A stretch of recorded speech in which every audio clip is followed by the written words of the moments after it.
Hey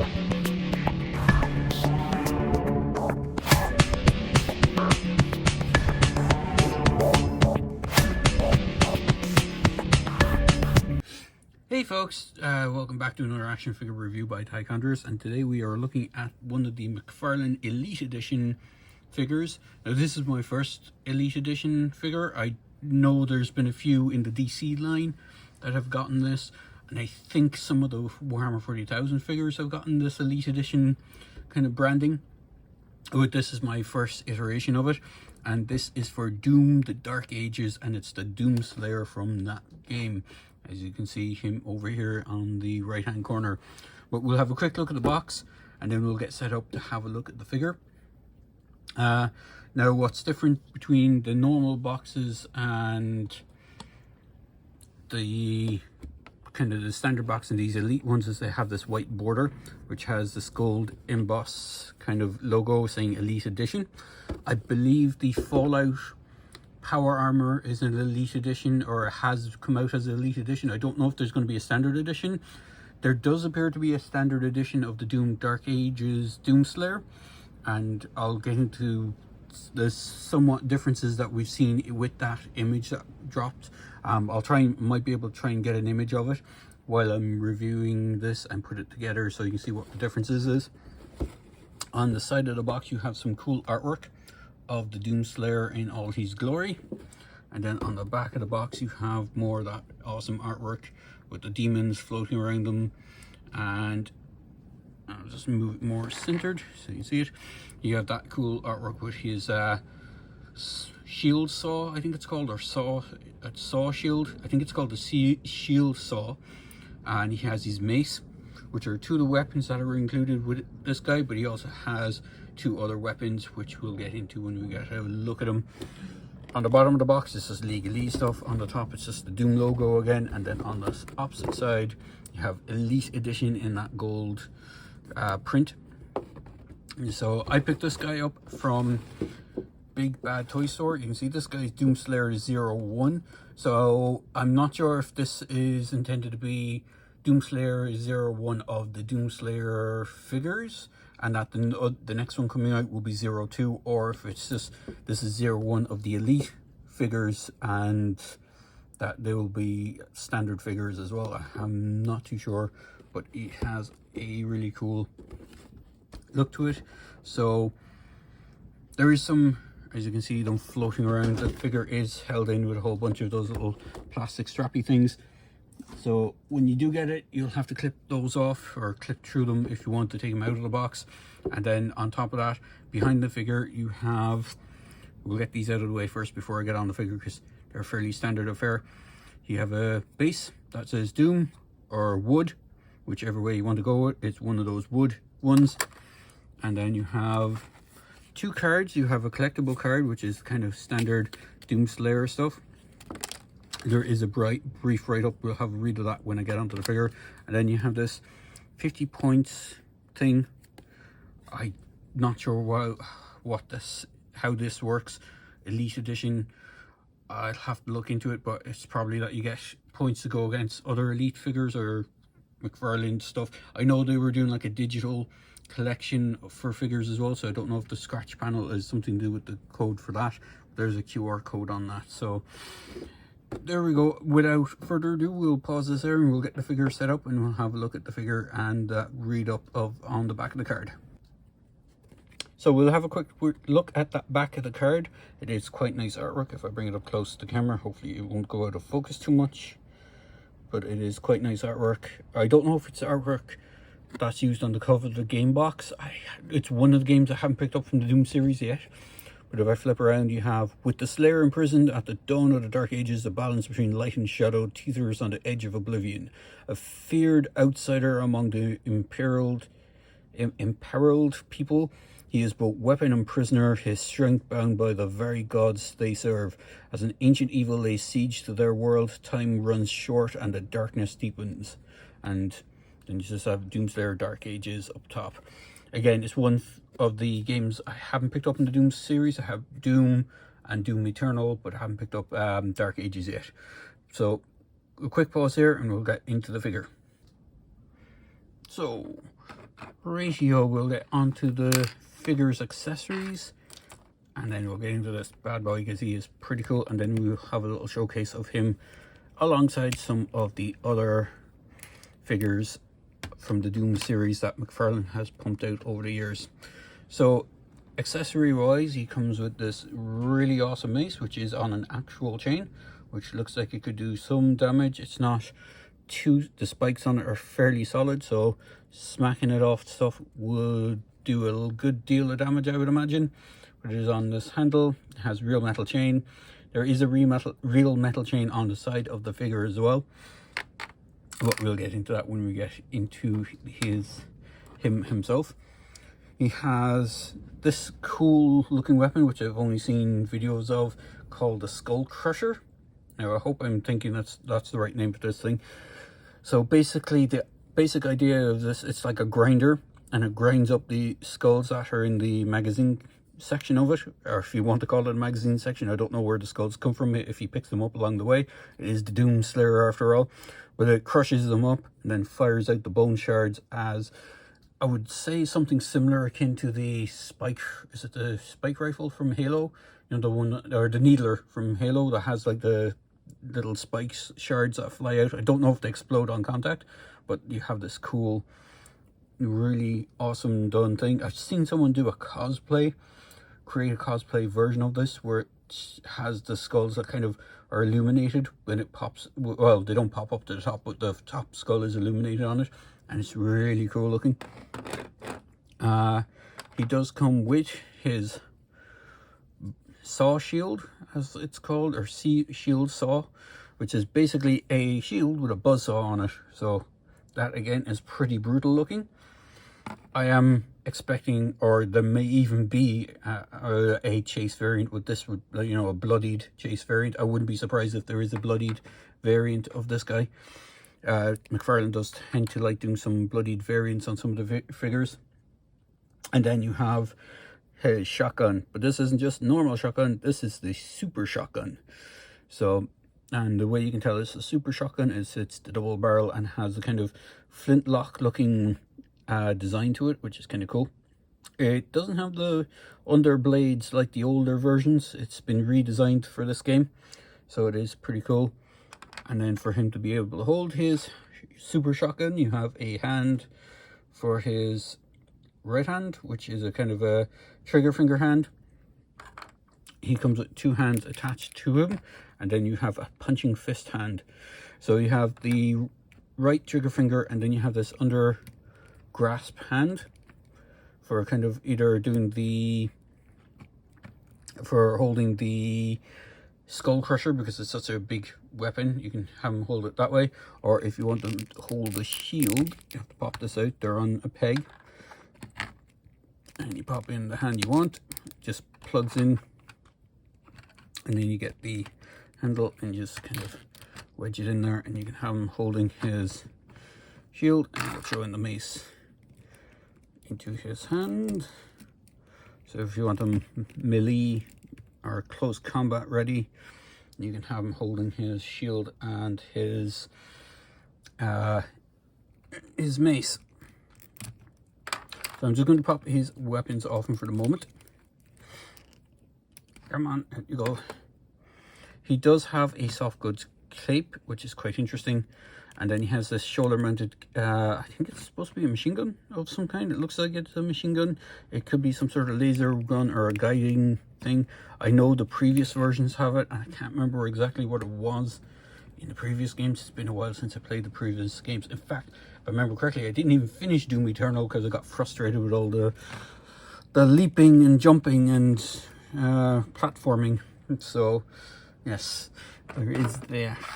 So we'll just move this aside and move his gear off to the side, because what I want to do is bring in a tape measure so we can see how high this guy is. Now this should be in the 7-inch scale, sort of, is it 110 scale? So you can see he does stand a little over the 7-inch mark, and we might as well get this done out of the way. We will bring in two of his fellow companion Doomslayers. So we will bring in Retro Doomslayer, which is the first one, or not the first one that Mcfarlane put out, but this is the one that came out later. So this is designed off the original first Doom game. It has some liberties from the more modern ones. And then the other one we will bring in is the Doom, I believe it's Doom 3 or was Doom Eternal this guy started with. It is one of the more older Doom figures. I believe this was the first Doom Eternal, because I don't believe Mcfarlane had gotten the Doom license when Doom 3 came out. So I believe this is from Eternal, because I think the helmet redesign came from Eternal, which is quite a cool look to him. But again, we're just bringing tape measures. You can see these guys kind of stand pretty much on par with each other. They're all around the 7-inch mark. The only difference is the new guy has a lot more slimline in the helmet. You can see the helmet looks a lot more... He has been kind of redesigned from the ground up. I do not believe they took any of the parts from these ones, because these guys kind of... I won't say they are share parts, but they have similar construction in the sense that the elbows on this guy... Sorry, the back on this guy has that little weird cannon, which looks like it's the same cannon. They did kind of share bulk of the body, but it's been resculpted. And they also shared their weapons, which, if I can find the other guy's weapon, you can see they shared the super shotgun. Now I'm not sure if I have these mixed up. I think the one with the brown for the grasp thing underneath is from this guy, and the one without it is from him. I do have another version of the Doomslayer, which is just this one with the orange yellow flames on him, and his blade has wrist blade has a flame on it.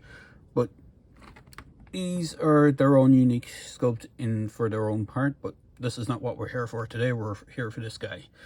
So moving these out of the way, we will get into articulation. Now, his soft goods cape will kind of get in the way of the head. Not too much, but it does kind of get in the way of some of the articulation. And it does look a little weird because it looks so high off the shoulder, because it has to go over this neck area. So it kind of bunches up here at the back, because this piece here where the cannon is, you can actually unplug this, which is interesting, but it still kind of folds at a weird high angle at the back. So if you're looking at him from the back, it kind of looks a bit weird.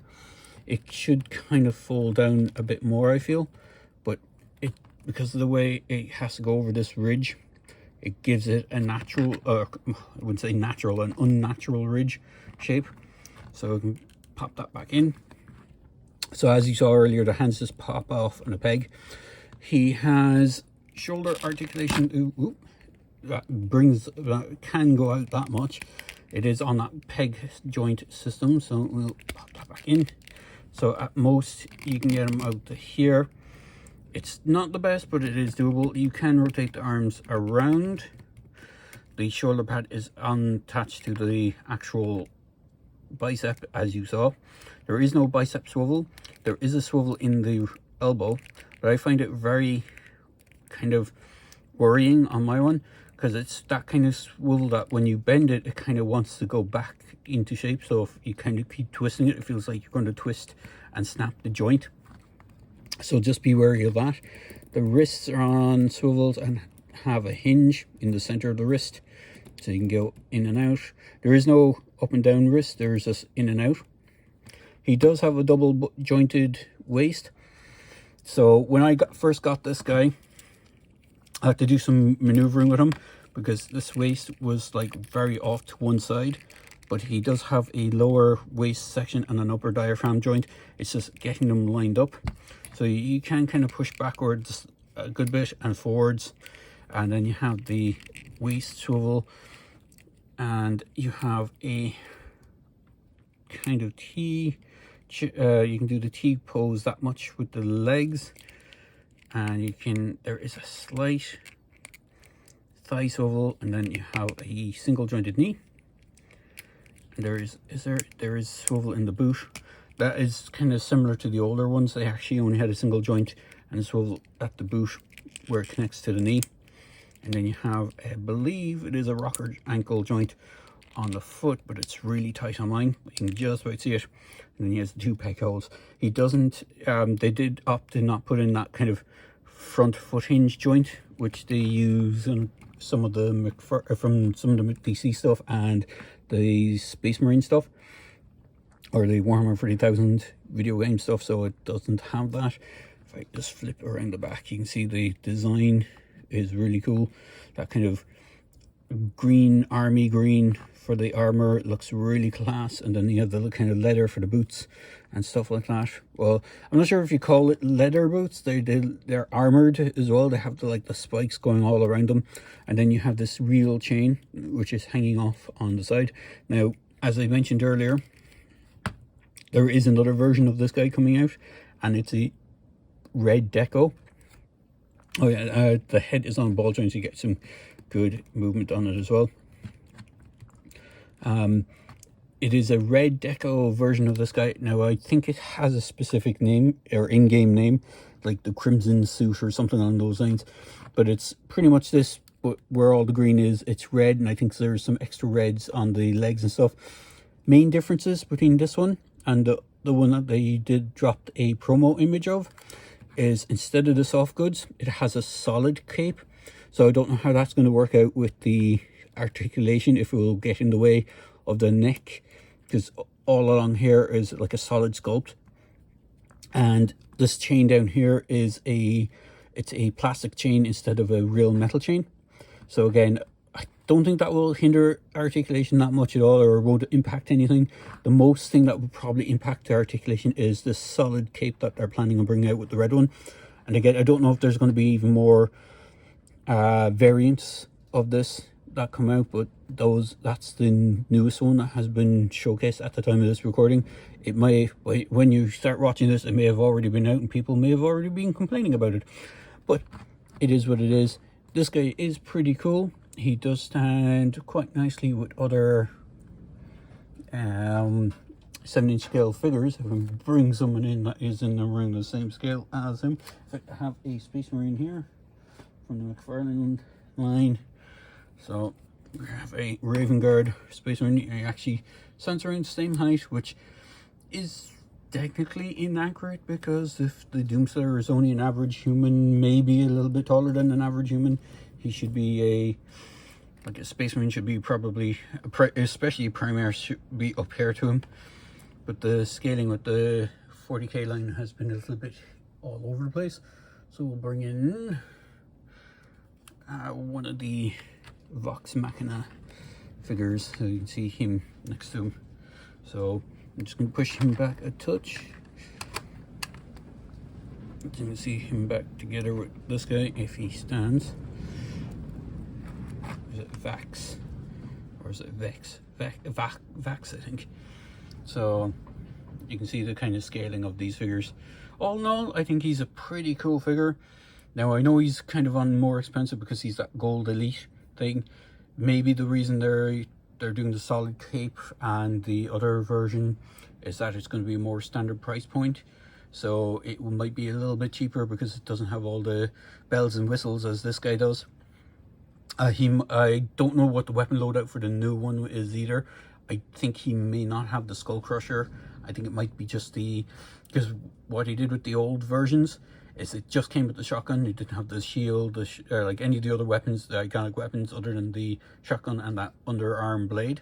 So he could be doing something similar with this red version that's coming out. It would be minimized weapons, so you mightn't have the skull shield or the skull crusher or the shield saw, and just have the actual super shotgun, and may have a mace. Probably won't have the mace either, because if mace has the metal chain, they'll probably opt not to have that as well. So there you go, guys. I hope you enjoyed this quick video review for this cool, awesome Doom Dark Ages figure, and I'm going to wrap this up here. And please hit the likes and subscribe button, and as the subscriptions go a long way to help grow the channel, and so does the like buttons, so I do appreciate it. Oh, there we go. I knew someone was going to drop at some point. So thanks for watching, and as always, I hope you have a great day wherever you are in the world. And please, again, just reiterating, please hit that like and subscribe button. Cheers guys, thanks for watching and have a great one.